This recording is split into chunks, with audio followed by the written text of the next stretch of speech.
Hello and welcome back to my craft room. I fancy to go today in my Create This book. I've already been filming this for a couple of hours and it's all gone horribly wrong. I hate this. I hate it. So what I have done is I've taken a leaf out of the book of Mariah Carey, who wrote this book, and I'm going to cover this up. So I've cut some paper. I've cocked up a bit there, but I think that'll be fine. That will glue down. I'm going to take the bits I did like. I liked the combination of colours that I used for the background, so I'm going to do them again, and I like how the black and white doodling looked against those colours. It all went horribly wrong when I used the beautiful butterfly stickers. They're lovely stickers, but I just hate all this white around them, so no. Let's move on.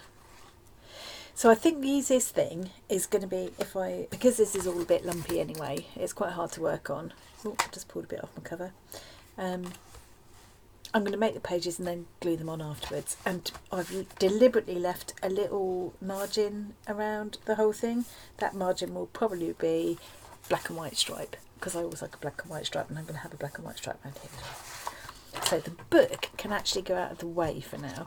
No, I'm going to have it up here because I'm probably going to copy. I liked the design of this border that I originally did, so let's keep that handy.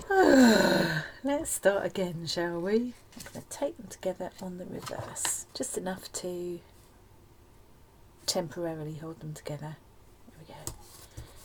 That'll do.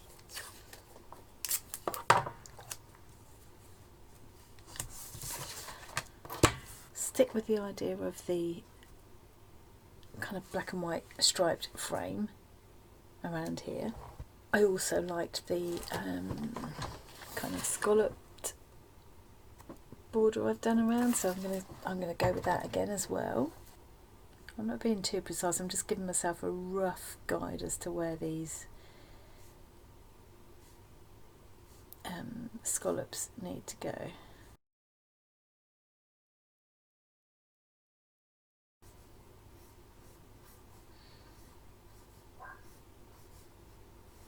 And then the tricky bit that I spent ages doing the other day, and now I've got to do it all over again, is this kind of swirly border. I'm just going to this time draw myself some lines to go by.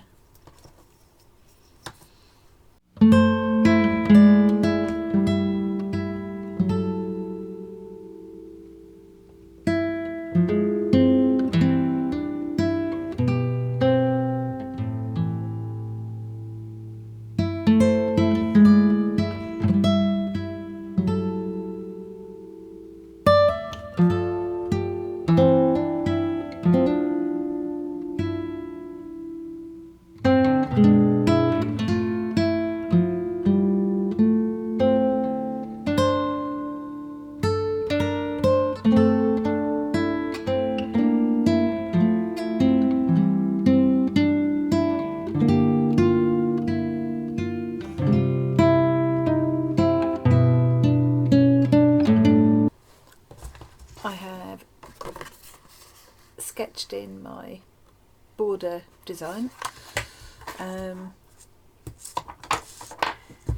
Just gonna, some of it's a bit darker than it needs to be, I'm just gonna lift some of that. All I want is a faint trace of it to be able to follow later on. So let's just take some of this extra away. So now I'm going to go in with my distress inks. So I've got the original distress inks because they're transparent, rather than the distress oxides, which are lovely. I mean, I love them both for different things, but I want the transparency this time, so I'm going with the original distress inks rather than the oxides. And I've got spiced marmalade, twisted citron, peacock feathers, shaded lilac, picked raspberry and squeezed lemonade. Later on I'm going to be using some paint pens, so I've got these. I will also use a black and a white.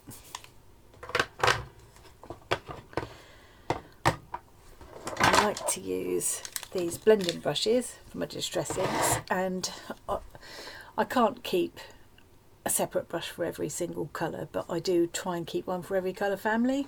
I'm going to apply the colour fairly randomly, but I'm not going to do daft things. Like if I put those together, they'll turn all muddy where they mix. Or if I put those together, they'll go muddy. Or those together, they'll go muddy, because they're opposite on the colour wheel. So I'm just going to bear all that in mind and try and blend the colours in such a way that that they end up looking pretty. What I quite liked about this one was the kind of purpley at the top and the greens and blues at the bottom, so I think I'll stick with that. So we'll go purple and pink at the top to start with.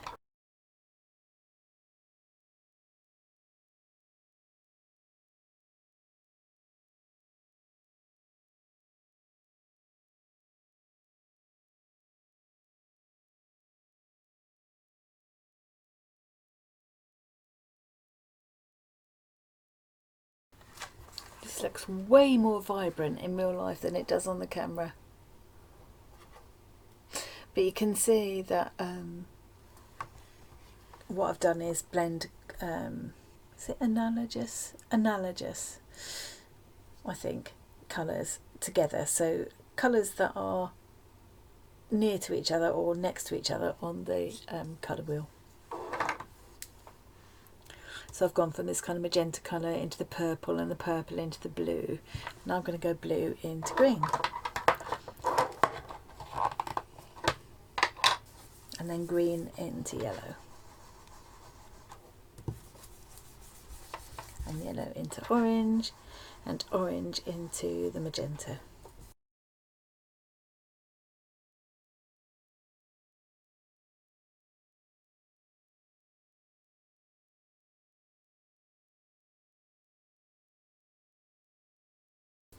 Okay, so let's put the lids on. Right, this looks way prettier in real life than it does on the camera, but I think you get the gist. Now, these do actually take a little while, a bit longer than you think to dry, but I think I can go in and start inking in my border that I've already drawn. I'm going to use Pigma Micron pen. It's a really big fat one. It's a size 12. I think it'll look quite good. And I know that once this is dry, it won't move if I get water on it or anything, so that'll be good. And then I'm going to go in with my paint pens. I've got those three colours, and I'm going to use a couple of whites in different thicknesses and a couple of blacks as well. So it'll be black and white and these three colours just to finish off. So, and then I'll glue it back into my book, and you'll never know that the first attempt went wrong unless you watched this video on YouTube, in which case you'll definitely know.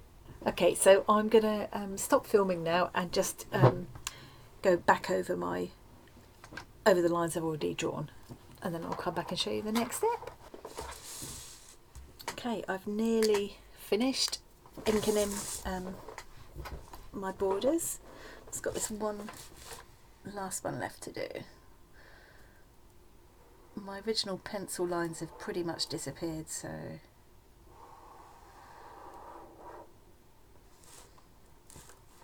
just freehanding it, it's not difficult.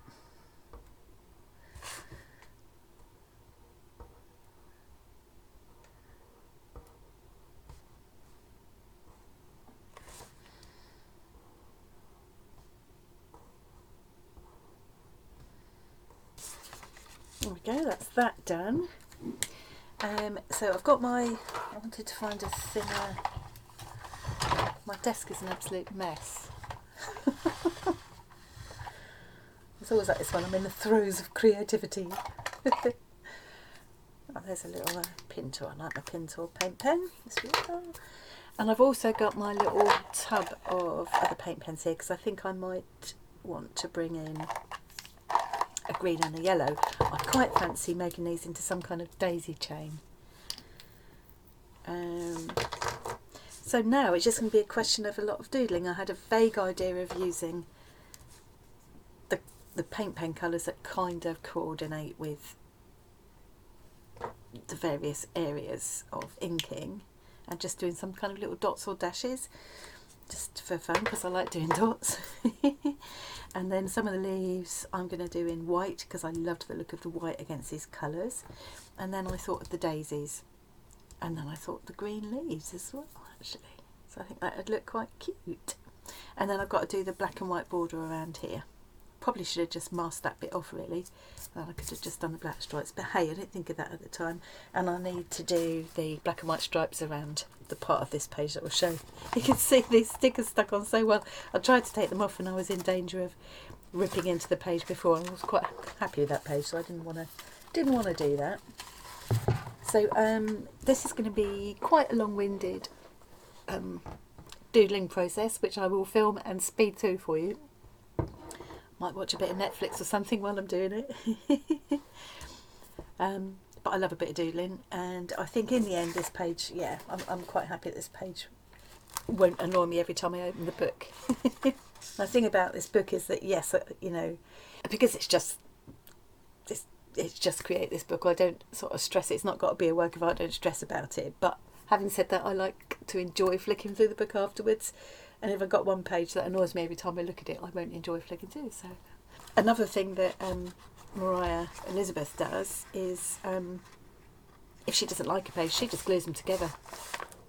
And, you know, that's a possibility as well. But I just really quite fancy doing this border one, so I wasn't going to let it beat me. I might do that with some other pages though. Okay, here I go. Stop waffling and just get doodling.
Right, I've finished doodling and colouring in, at least for now. I've got a feeling I might go back into it and add a bit more colour around here, so I'm not sure. But this is it, for now I just need to add my arrow, and I'm going to sign and date it. What's the date? All done. Creative order. Probably not my favourite ever page, but it's quite cute, and I really enjoyed doing it because I love doodling. And it was lovely using the paint pens on top of the distress inks was great. I did find with the white especially I had to do a couple of coats, and you can see even then as it dries the colour of ink underneath can come through a little bit, so you just need to do another coat, but I'm quite happy with it like that for now. That's it from me for today. Hope you enjoyed watching that, and thanks very much for watching. I will see you again really soon. Bye.